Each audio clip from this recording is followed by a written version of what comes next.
नमस्कार। खबरों के इस अंक में आपके साथ मैं हूं सुखवीर। आप देख रहे हैं आपका अपने चैनल भिवानी हलचल। सबसे पहले एक नजर आज की न्यूज हेडलाइंस पर। निष्पक्ष, स्वतंत्र एवं शांतिपूर्ण तरीके से चुनाव कराने के लिए जिला प्रशासन तैयार। स्वामी विवेकानंद का व्यक्तित्व देश के हर युवा के लिए प्रेरणा स्रोत। गठबंधन प्रत्याशी कामरेड ओम प्रकाश ने मानेरू में चलाया प्रचार अभियान। हरियाणा के लोग भारत को विकसित राष्ट्र बनाने में अपना योगदान मजबूती से देंगे, कहा रामविलास शर्मा ने। अब खबरें विस्तार से। जिला प्रशासन के द्वारा स्वीप अभियान के तहत मतदाता जागरूकता कार्यक्रम का आयोजन किया गया। जिला निर्वाचन अधिकारी महावीर कौशिक ने जागरूकता वाहनों को झंडी दिखाकर रवाना किया। वहीं उन्होंने 50 निजी स्कूल बसों और डोर टू डोर कचरा उठाने वाले वाहनों को भी चुनाव के प्रति जागरूक करने के लिए रवाना किया। जिला निर्वाचन अधिकारी ने सारे काम छोड़ दो, सबसे पहले वोट दो, चांद पर चंद्रयान, धरती पर मतदान का नारा देकर लोगों को जागरूक किया। जिला निर्वाचन अधिकारी महावीर कौशिक ने कहा कि मतदाताओं को जागरूक करने के उद्देश्य से सेल्फी स्टैंड रखे गए हैं। अलग अलग जगहों पर मतदाताओं को जागरूक करने के लिए अलग अलग माध्यमों का प्रयोग किया जा रहा है। विधानसभा आम चुनाव 2024 में स्वीप की तमाम गतिविधियों का आयोजन किया जा रहा है। इन स्वीप गतिविधियों के साथ स्कूल कॉलेज के युवाओं को जोड़ा जा रहा है। इन युवाओं द्वारा अपने अपने कॉलेजेस और स्कूल्स में नुक्कड़ नाटक और अन्य गतिविधियों में भाग लेकर मतदाताओं को 5 अक्टूबर को वोट डालने के लिए जागरूक किया जा रहा है। डीसी ने बताया कि यह सेल्फी स्टैंड मूवेबल हैं। इन्हें ज़रूरत और कार्यक्रमों के अनुसार दूसरी जगह पर शिफ्ट किया जा सकता है ताकि लोगों की ज़्यादा से ज़्यादा जागरूकता बढ़े। सेल्फी स्टैंड को स्लोगनों के सुसज्जित करके मतदाताओं को गतिविधियों की जानकारी दी जा रही है। अक्टूबर को होने वाले मतदान के लिए लोगों को जागरूक करने के लिए आज जिला प्रशासन ने और प्राइवेट स्कूल्स वेलफेयर एसोसिएशन द्वारा बसों को झंडी दिखाई गई है और इन बसों में जो भारतीय निर्वाचन आयोग द्वारा उपलब्ध करवाई गई वीडियोज हैं, जिंगल्स हैं, उनको प्ले किया जाएगा। इसका उद्देश्य भिवानी जिला में अधिक से अधिक मतदान करना है। अगर हम पिछले चुनाव की बात करें तो ये देखने में आया था कि जो भिवानी विधानसभा क्षेत्र है उसमें बाकी विधानसभा क्षेत्रों की मुकाबले में कम जो मतदान प्रतिशत हुआ था। उसी को ध्यान में रखते हुए आज हमने ये जो कार्यक्रम है ये भिवानी शहर से शुरू किया है और मैं आप लोगों के माध्यम से भिवानी की पूरी जनता से ये निवेदन करूँगा कि 5 अक्टूबर को होने वाले मतदान में वो बढ़ चढ़ का हिस्सा लें। 82 ऐसे जो मतदान केंद्र हैं जो क्रिटिकल हैं उनको हमने चिन्हित किया है पिछले रिकॉर्ड को देखते हुए और 53 ऐसी लोकेशंस हैं तो उन पे जो प्रशासन ने, पुलिस प्रशासन द्वारा हमने और वो जो सारे इंतजाम वो किए हुए हैं। CAPF की जो टुकड़ियाँ हैं वो आई हुई हैं और ऐसे जो मतदान केंद्र हैं उन पे वेबकास्टिंग होगी ताकि हम यहाँ पे जो कंट्रोल रूम में बैठ के ही देख सकते हैं कि किस मतदान केंद्र पर क्या व्यवस्था चल रही है और वहाँ पे माइक्रो ऑब्जर्वर्स हैं उनकी नियुक्ति की जाएगी और जो CAPF है उनकी भी नियुक्ति की जाएगी। जो इलेक्शन है विधानसभा में उसमें स्वीप एक्टिविटीज़ के बढ़ावा देने के लिए प्राइवेट स्कूल एसोसिएशन से 100 से अधिक बसें आज ली गई हैं जिनको आज जो है ग्रीन सिग्नल जो है माननीय जिला उपायुक्त महोदय द्वारा दिया गया है और ये अवेयरनेस प्रोग्राम है ज़्यादा से ज़्यादा वोटर को टर्न आउट करने के लिए। और ये मतदान एक पर्व है, उस पर्व में हमारे सबकी जिम्मेवारी है और उसमें भागीदारी होनी चाहिए। उसके रिगार्डिंग जो है आज ही हमारे हमने प्रोग्राम रखा है इलेक्शन ऑफिस के साथ सहयोग करके और हमारे जितने भी अवेयरनेस प्रोग्राम हैं वो जनता के ऊपर प्रभाव डालते हैं, उस पर कुछ ना कुछ वोटिंग जो है टर्न आउट बढ़ाते हैं क्योंकि भिवानी के अंदर जो है टर्न आउट कम रहता है। इसलिए ये कोशिश की जा रही है कि ज़्यादा से ज़्यादा जो है टर्न आउट बढ़ाया जाए। जिला निर्वाचन अधिकारी श्री महावीर जी कौशिक के आदेश अनुसार आज हमने काफी बसों को रवाना किया है जिनका मकसद यही है कि हम ज्यादा से ज्यादा लोगों को जागरूक कर सकें कि वो 100% मतदान की ओर बढ़े, क्योंकि काफी लोग ये सोचकर वोट नहीं कर रहे हैं कि हमारे एक वोट से क्या फर्क पड़ेगा। तो आपके वोट से बहुत फर्क पड़ेगा। कोशिश करें पहुंचने की, मतदान केंद्र पे जरूर जाएं। आप किसी को जाने ना जाने वो बात अलग है, आप अपने देश हित के लिए, राष्ट्र हित के नाम पे भी एक वोट करें, क्योंकि आपका एक एक वोट हवन में जैसे आहुति का काम करते हैं, वैसे ही आपका एक एक वोट हमारे इस देश में तरक्की की ओर लेके जाएगा और इसके देश की गति को, प्रगति की ओर अग्रसर करने में बहुत योगदान रहेगा आप सबका। स्वामी विवेकानंद व्यक्तित्व विकास केंद्र और राष्ट्रीय सेवा योजना के संयुक्त तत्वावधान में चौधरी बंसीलाल विश्वविद्यालय में कार्यशाला का आयोजन किया गया। इस अवसर पर स्वामी विवेकानंद केंद्र भिवानी से लाल बहादुर शास्त्री ने कहा कि युवा पीढ़ी स्वामी विवेकानंद के व्यक्तित्व, दर्शन और शिक्षाओं का अनुसरण करके राष्ट्र निर्माण में भागीदारी कर सकती है। स्वामी विवेकानंद केंद्र के लाल बहादुर शास्त्री ने कहा कि स्वामी विवेकानंद का व्यक्तित्व हमारे देश के हर युवा के लिए प्रेरणा स्रोत है। आज की युवा पीढ़ी स्वामी विवेकानंद के व्यक्तित्व, दर्शन और शिक्षाओं को लेकर अपने राष्ट्र निर्माण में भागीदारी कर सकते हैं। उनके ज्ञान पुंज से हम अपने जीवन को सफल बना सकते हैं। उन्होंने कहा कि स्वामी विवेकानंद केंद्र के द्वारा स्वामी जी की शिक्षाओं का प्रचार प्रसार करके भावी पीढ़ी को राष्ट्र निर्माण के लिए तैयार किया जा रहा है। कार्यक्रम अधिकारी डॉक्टर दीपक कुमारी ने कहा कि राष्ट्रीय सेवा योजना के स्वयं सेवकों को स्वामी विवेकानंद के जीवन से प्रेरणा लेकर अपने जीवन को अपने राष्ट्र व देश के लिए समर्पित करने के लिए हमेशा तैयार रहना चाहिए। इस अवसर पर राष्ट्रीय सेवा योजना के स्वयं सेवक एवं हिंदी विभाग के छात्रों ने भागीदारी की। के शिकागो विश्व धर्म सम्मेलन 1893 में 11 to 27 सितंबर को हुआ था। इसके अवसर पर हम लोग विश्वविद्यालय, महाविद्यालय में सभी जगह युवा प्रेरणा प्रतियोगिता कराने जा रहे हैं, जिसमें स्वामी जी के 2 व्याख्यान भारत के महापुरुष और हिंदुत्व के सामान्य आधार युवाओं को पुस्तक दे रहे हैं, ताकि वे इनका स्टडी करें, अध्ययन करें और फिर इस प्रतियोगिता के बाद तुरंत उसी स्थान पर हम इनका एक वर्कशॉप का आयोजन करेंगे 1 से 2 घंटे का, जिसमें कहानी भी होंगे, खेल भी होंगे, गीत भी होगा, चर्चा भी होगा, ब्रेनस्टॉर्मिंग आइडियाज भी होगा, ताकि वे अपने व्यक्तित्व का विकास कर सकें और अपने राष्ट्र चरित्र का निर्माण कर सकें और भविष्य के भारत के निर्माण में अपनी महत्वपूर्ण भूमिका वो निभा सकें। और अभी जो प्रतियोगिता होने वाली है वो इसी पुस्तक के ऊपर होने वाली है। तो और युवाओं की भूमिका महत्वपूर्ण है, क्योंकि स्वामी जी कहते हैं मेरा विश्वास आधुनिक युवा पीढ़ी में है और ये आधुनिक युवा पीढ़ी ही समस्त विश्व की समस्याओं का समाधान देंगे।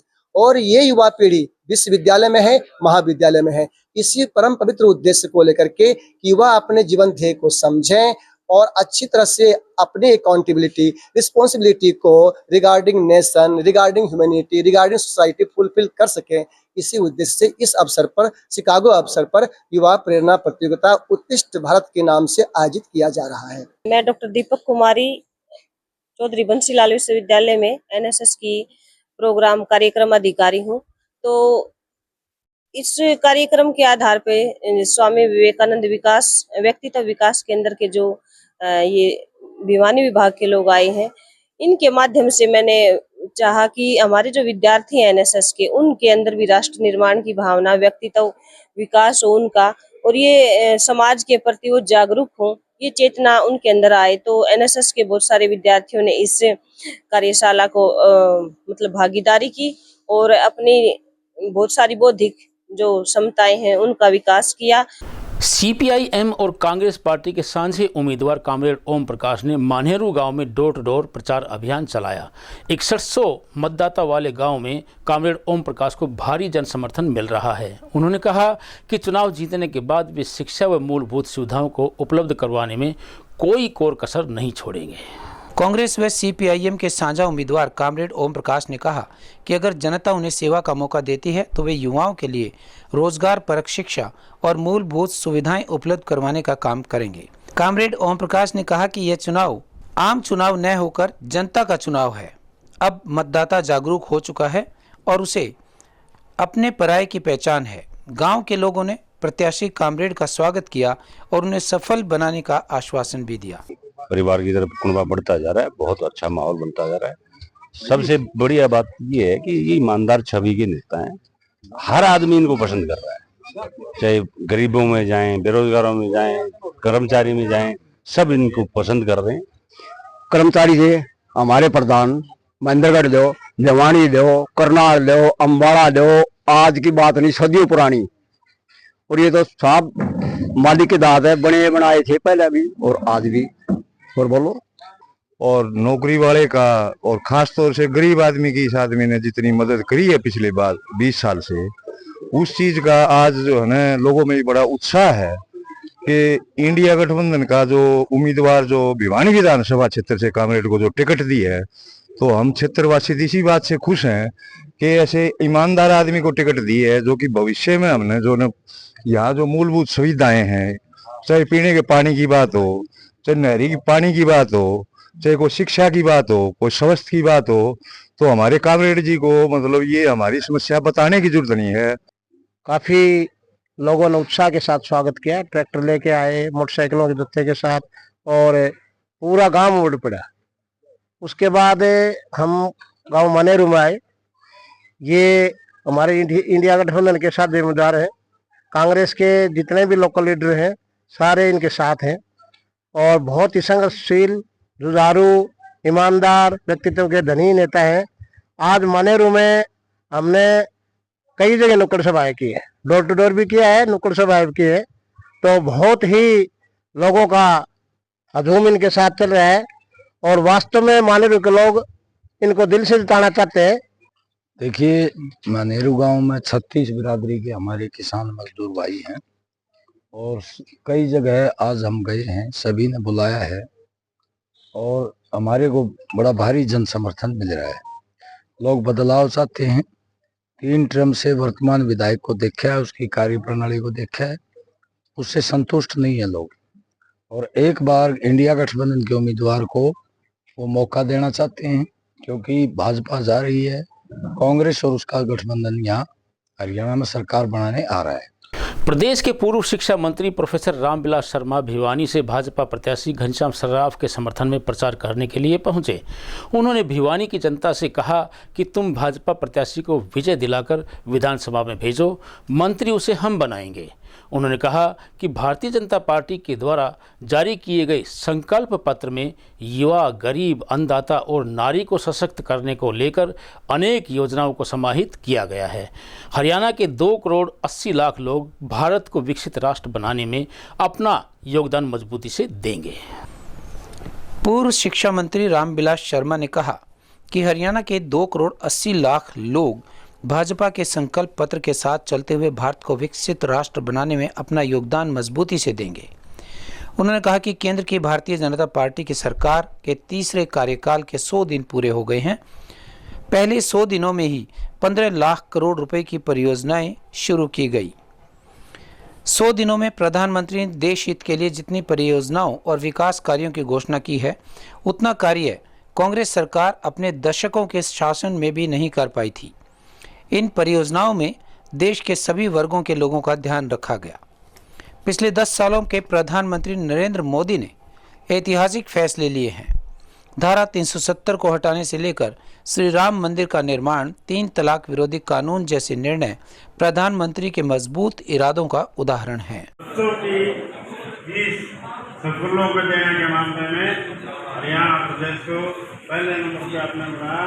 आपका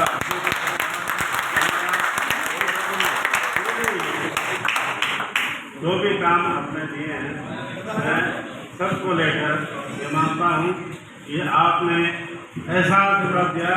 एक बार तो टिकट ही आपने दिलवाई। नॉमिनेशन का जितने ज्यादा 1000 वोटों से जीतेगा, उससे नरेंद्र मोदी के हाथ मजबूत होंगे। और मैं बाड़मेर में सतनाड़ी में रहता हूँ, भाई मेरी छाती भी चौड़ी होगी, और घनश्याम के केवल लड़ने तो बढ़ेगा नहीं, कैबिनेट मंत्री तो पक्का है। और मेरी भविष्यवाणी तो कभी खाली जाती नहीं। 10 जनवरी 2019 को हमने कहा था तेरा कांडा काट दिया और उकड़ गया। तो मैं ये मारा पैगाम हूं, सब लोग खड़े होकर के आशीर्वाद दे भाई, ताली बजा के। भारत माता की, भारत माता की। बेस पर भी आपसे सारी बात की थी। आज भारतीय जनता पार्टी का राष्ट्रीय अध्यक्ष जी श्रीमान जगत प्रकाश नड्डा जी ने हमारा 2024 विधानसभा चुनाव का घोषणा पत्र जारी किया है। उसमें बहनों के लिए, बेरोजगार नौजवानों के लिए, किसानों के लिए बहुत सी हमने संकल्प लिए हैं। 20 संकल्प उसमें हमने किया है। सड़कों का जाल बिछाया है। हरियाणा में पहले 6 मेडिकल कॉलेज होते थे, आज 15 मेडिकल कॉलेज। आज एम्स की 2 संस्थाएं रेवाड़ी में, माजरा में है। माननीय प्रधानमंत्री नरेंद्र भाई मोदी उसका उद्घाटन करके गए। और झज्जर में, बाड़सा में एम्स है। आज चावला मेडिकल कॉलेज पीजीआई बनने जा रहा है। बिना खर्ची, बिना पर्ची के हरियाणा में गरीब के बेटे को रोजगार मिला है। और अब चलते चलते आंध्र प्रदेश स्थित तिरुपति के तिरुमाला मंदिर को लेकर हैरान कर देने वाला मामला सामने आया है। आंध्र प्रदेश के मुख्यमंत्री एन चंद्रबाबू नायडू के गंभीर आरोपों के बाद नेशनल डेयरी डेवलपमेंट बोर्ड की टेस्ट रिपोर्ट में कन्फर्म हुआ है कि मंदिर में मिलने वाले लड्डुओं में मिलावट की गई थी। इनमें बीफ, फैट और फिश ऑयल समेत कई दूषित चीज़ों को पाया गया। नेशनल डेयरी डेवलपमेंट बोर्ड की रिपोर्ट में बताया गया है कि तिरुमाला तिरुपति देवस्थानम द्वारा संचालित तिरुपति के श्री वेंकटेश्वर मंदिर का लड्डू बनाने में मछली का तेल, बीफ और चर्बी का इस्तेमाल किया गया। बोर्ड की रिपोर्ट में तिरुपति मंदिर के लड्डू और अन्नदानम के सैंपल की जांच में यह बड़ा खुलासा हुआ है। भगवान को चढ़ाने के बाद इन लड्डुओं का वितरण श्रद्धालुओं के बीच प्रसाद के तौर पर किया जाता रहा है। इसकी बड़े पैमाने पर बिक्री भी की जाती है। इससे पहले तिरुपति मंदिर में प्रसाद के तौर पर बांटे जाने वाले लड्डू को लेकर आंध्र प्रदेश में सियासी हंगामा मचा हुआ है। सीएम चंद्रबाबू नायडू ने एनडीए विधायक दल की बैठक में पिछली वाईएसआरसीपी सरकार पर आरोप लगाते हुए कहा था कि पूर्ववर्ती सरकार ने एक पवित्र मिठाई यानी कि विश्व प्रसिद्ध तिरुपति लड्डू को बनाने में घटिया सामग्री और जानवरों की चर्बी का इस्तेमाल किया था। उन्होंने कहा कि पिछले 5 सालों से वाईएसआर कांग्रेस पार्टी के नेताओं ने तिरुमाला की पवित्रता को कलंकित किया है। उन्होंने अन्नदानम की गुणवत्ता से समझौता किया और घी के बजाय पशुओं की चर्बी का उपयोग करके पवित्र तिरुमाला लड्डू को भी दूषित कर दिया। इस खुलासे ने चिंता पैदा कर दी है। हालांकि अब हम शुद्ध घी का इस्तेमाल कर रहे हैं। हम टीटीडी की पवित्रता की रक्षा करने की कोशिश कर रहे हैं। वाईएसआरसीपी शासन के दौरान तिरुपति मंदिर के लड्डू प्रसादम को जांच और विवाद का सामना करना पड़ा था। टीटीडी के पास सही प्रयोगशालाएं नहीं थी और प्राइवेट प्रयोगशालाओं ने पिछले कुछ सालों में घी की गुणवत्ता का सही परीक्षण नहीं किया। और अंत में फिर से एक नज़र आज की न्यूज़ हेडलाइंस पर। निष्पक्ष, स्वतंत्र एवं शांतिपूर्ण तरीके से चुनाव कराने के लिए जिला प्रशासन तैयार। स्वामी विवेकानंद का व्यक्तित्व देश के हर युवा के लिए प्रेरणा स्रोत। गठबंधन प्रत्याशी कामरेड ओम प्रकाश ने मानेरू में चलाया प्रचार अभियान। हरियाणा के लोग भारत को विकसित राष्ट्र बनाने में अपना योगदान मजबूती से देंगे, कहा रामविलास शर्मा ने। अब मुझे दीजिए इजाजत। देखते रहिए आपका अपना चैनल भिवानी हलचल।